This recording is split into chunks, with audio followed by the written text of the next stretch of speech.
Well, good day all. Ira Epstein, and here we are with your financial market update. And this update is for Thursday. And we're sitting here now on the 14th of December, just after 6 p.m. Central Time.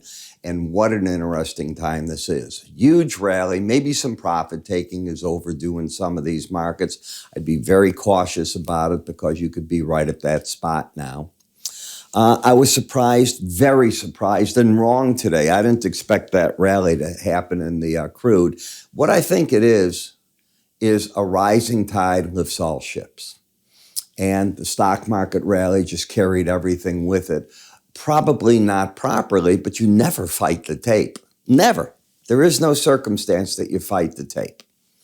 Bonds and notes have gotten probably ahead of themselves for the moment. Be careful there. Mortgages are now under 7%.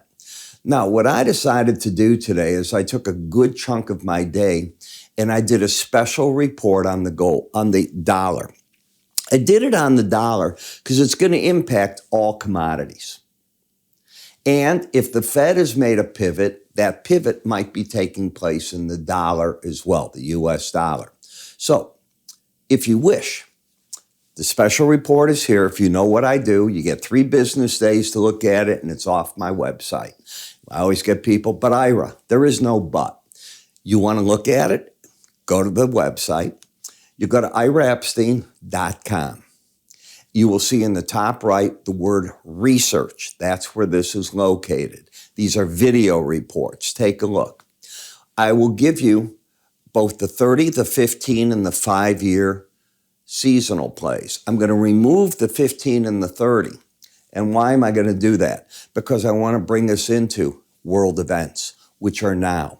What's the dollar moving on?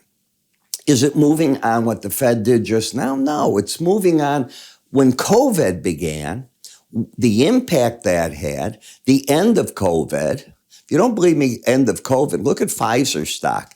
People aren't buying the vaccines or going for their 4th shots the way they used to. We went from a pandemic to now, hey, it's like the flu. I'll either get the shot, not get the shot. I can't tell you how many friends of mine that got all the shots just said, I'm not going to do it anymore. If I get it, I get it. The fear is gone. However, the damage was done. And what do you do with that? And what do you think we've done in the financial markets? Are we friends and do we have the supply chains we have left with China? No. So I cover a lot of this and I talk to you about it in the report. It is time sensitive. You're going to see, as I said, the seasonal studies, but that's not where it stops. Then we go into the weeklies. We'll break apart and go to the weekly chart, put on all the studies I use, then the dailies, and then I bring out the granddaddy where the price count thinks prices might ultimately go after we get a pause from this break. So it's very time sensitive. If you have questions, you can always call us, but all you need to do is go to iraepstein.com under the word research. You'll see the report. You can also click right up here. There'll be an icon. It'll take you there. Okay? All righty. So that's my gift to you for the weekend. It gives you a little bit to look at. Let's go and just go into the markets. You're up 2.47% on a weekly basis. What a great week. But just think about this. The November rally, you paused for a week and then you accelerated again. Unbelievable. Are we taking away the Santa Claus rally if we rally too much? Yeah, you could. So you got to be careful here. Markets that get ahead of themselves, you always want to be careful with.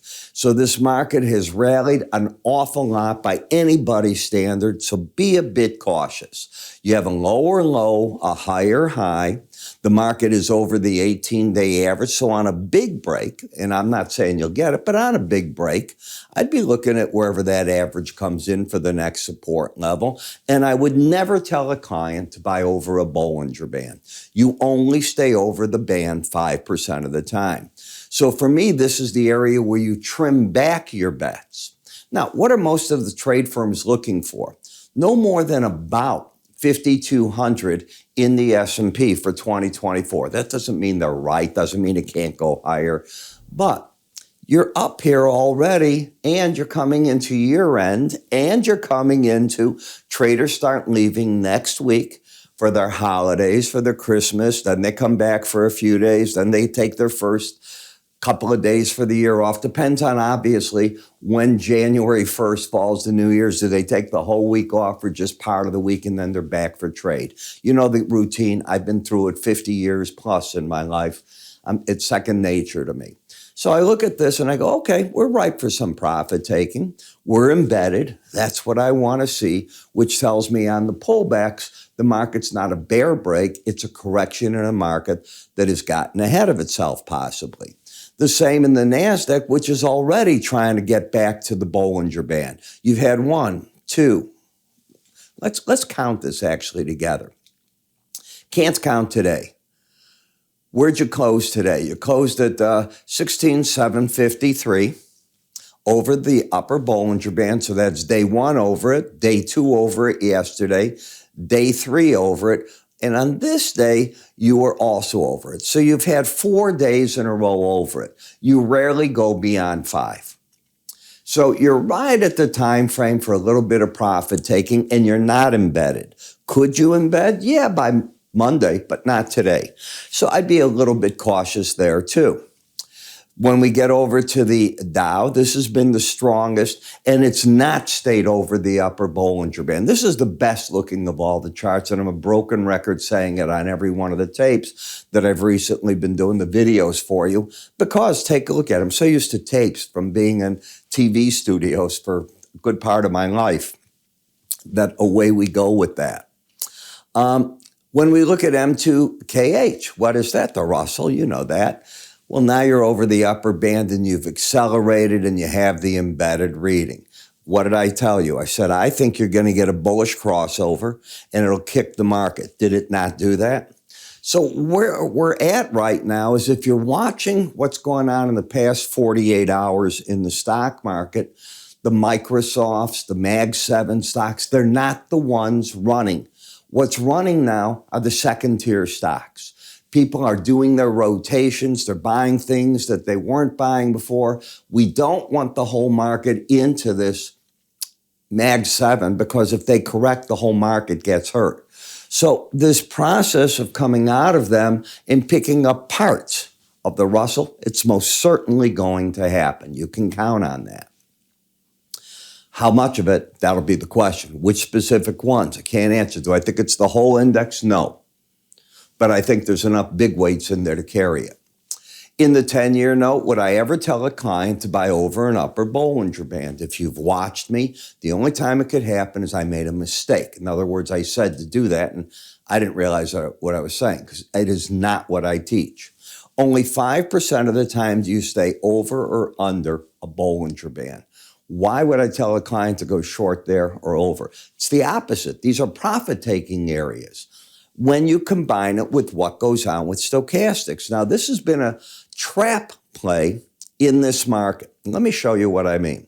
You lost the embedded reading right back here, and you had 2 days where you stayed under.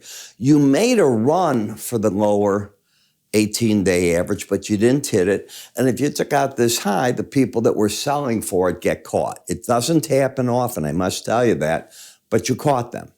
So now they've been knocked out of their short positions. They're done already. So now what's happening is the market's moving higher. The Bollinger Band will act as resistance. And on a good break, the 18-day average will be support. And we might embed again. We're not there yet, but you might. 5-year note, similar. But it hit its objective. It was the 10 that didn't. I don't care after that if it goes back up. It's already done its thing, and that's the interesting part. In the dollar index, I want you to look at my report. I'm not going to talk about it. Let's go to the others.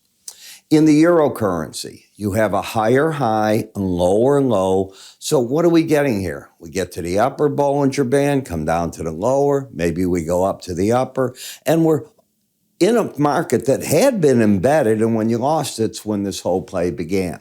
Is this a bull or a bear market? Which one do you think? That's what it's got to prove to both you and me. You can see where the combination of the Right here, the 200-day average is in gray, and the red is the 18. That's what we've got to look for to see where does the market find itself. That is the support zone on pullbacks as I see it on the chart. And no, we are not yet trending in that market. In the British pound, it's the same thing, and it's ahead of itself. It got over the upper Bollinger Band, and it's overbought. I think the professional money's coming out of this market right here. In the January Bitcoin, well, you're not embedded. You lost that. And I know people are saying you got to buy it, and they're right. I was watching Mr. Gensler today, the head of the SEC, and he was on CNBC, asked the question, what about these ETFs? And he dodged a real answer. He's talking about the court rulings, and because the interviewer said, but you have a January early date. We have to make a decision. We're reviewing the process, blah, blah, blah. He really doesn't have a choice. He has to find a needle in a haystack to go back to the courts and show them why they should not allow ETFs. He made it very clear and said it as articulate as he could. This is cowboy land. This is not regulated. There's as many bad players as he's seen in anything else in that industry. And because it's international in scope, they're offshore, they're onshore, and he is bothered by that. I remember this. Remember when they began this and I said what it reminds me of? It reminds me of the days in the commodity markets, the ones you're in from the 1970s. I began as a runner in '69. There were no computers. I built, remember, a North Star computer, and that was the name of it, to do moving averages. And boy, was I ahead of the curve. I hired people from, I think it was DeVry Institute, and we had classes that they came in and they got accredited for building me all this. And I had a lot of employees, and I'd have a whole room for these people, and away we would go. Well, the problem I'm getting to isn't that. It's that in the old days, do you know what time and sales and official records were? It was what I was hired to do in part. Grab a Polaroid camera, walk to a chalkboard, shoot it. Now, the sequence of the orders were, in theory, time and sales. Nonsense. Brokers didn't turn in their cards on time. How do I know? One of my jobs was collecting them, and if I got busy, I didn't turn them in. Now, you were calling up the trades, don't get me wrong, to a guy on a board that was supposed to hear you 20 feet above you, and he was supposed to write them down. You can forget all that. That's my point. You got to be careful with what this all is about today. All right, and I'm leading back to that is why the SEC wants control. The commodity market today, a phenomenal market. That doesn't exist. I don't think it can exist. If you even put in orders to spook a market that's too big, they see it, they come to you, you can go to jail. All right, those days don't exist. And what I said is this will be the best thing and make it legit when it happens. And Gensler, to me, if I had to tell you, this man's going to wait. And if he has to sign that thing, it'll be at the 12th hour, if he signs it. They're looking for ways not to do it. I think he's going to lose that battle. I think we're going to get those ETFs, and I think that'll create more of a run in the cryptos. In the Brent WTI, well, you've gone back up where now the Brent is stronger than the WTI. When you go back over it, it tells you Brent's stronger because the premiums are building. And when you're under it, it tells you that, no, it's weakening in relation. And as you can see, you're not trending anymore. You have a lower low, higher high. You lost an embedded reading. Can't be in the market anymore on the short side. Same thing happened in Chicago. Goodbye. I think that before you get to these lows, you'll hit these 18-day averages and the game starts afresh. This ended this leg of the downside. That does not mean it starts a bull leg. It ended a play. Do you understand the difference between the two? The same is in the midst of happening in the heating oil. Look at how the market finished today. 2086 is not above 21. So the key is, doesn't lose the embedded reading tomorrow. It can be unchanged to lower and lose it. It's all about momentum. So be careful. But I see a tremendous amount of resistance at 264 to 263.67. The IEA came out today with a detailed report, and they don't agree with OPEC. They see a real problem in the first quarter of basically still an oversupplied market. I wrote about that in my report, and I quoted them all through it.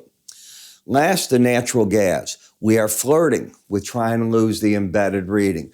I want it to be lost. This is too big of a break and now too dangerous to sell into at this low price. Flush the market out, give yourself a chance where you can come in and have some fun with it on a different way. So I'm hoping tomorrow, we get profit taking all over the board, the markets clean themselves up a little bit, and then we get some opportunities out of that. Your opportunity is to look at my dollar index report. Go to iraepstein.com, go to the word research. You'll see it on the top right. Give it a click, the drop-down menu. You'll see the report. I hope you enjoy it. You can also click right here. If you're on a PC, you'll see an icon. It'll take you there. I'm Ira. You have a good evening. See you in the morning.